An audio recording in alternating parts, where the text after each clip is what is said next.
में ना बोले कि रातिया में चोली खोले।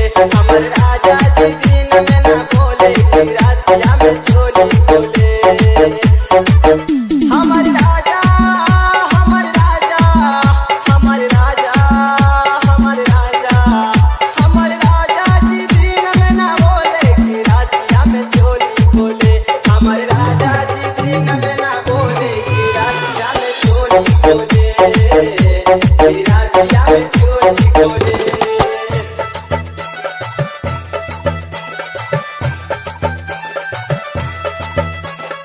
का बताई कि का भइले रतिया हमर ससुरा के टूट गइले खटिया।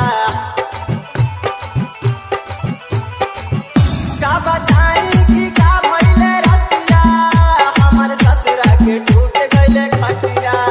हमें कहनी की खुदा होले होले कि रातिया में चोली खोले।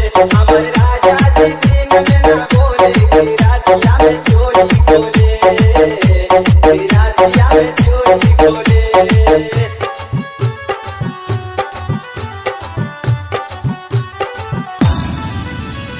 DJ Sanjeev DJ Sanjeev DJ Sanjeev.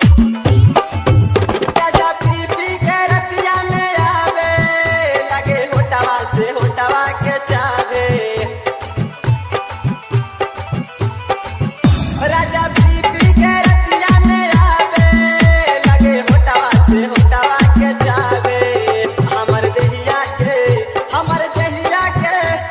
देहिया के खूब झका छोले कि रातिया में चोली खोले। हमर राजा जी दिन में ना बोले कि रातिया में चोली खोले। रातिया में चोली खोले।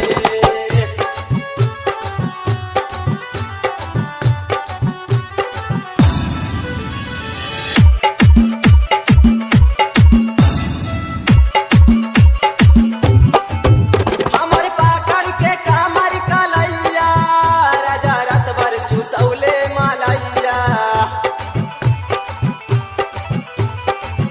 हमर पाकड़ के कामर कलैया राजा रात भर चुसौले मालैया। अपने खाला चोमीना छोले कि रातिया में चोली खोले। हमर राजा जी दिन में ना बोले कि रातिया में चोली खोले। रातिया में चोली खोले।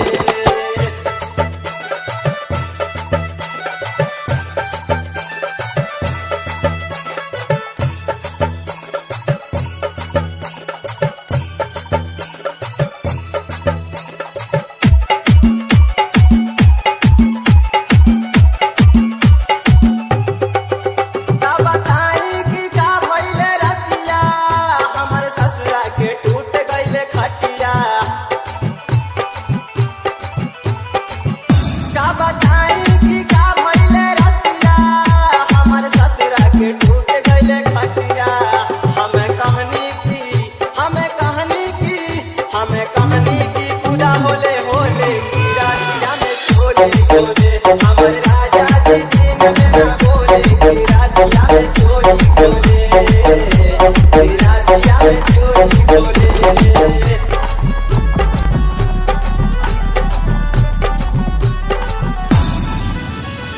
डीजे संजीव